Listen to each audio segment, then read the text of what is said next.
إن الله لا يخفى عليه شيء في الأرض ولا في السماء.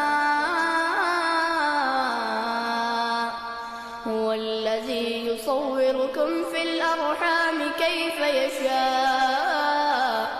لا إله إلا هو العزيز الحكيم.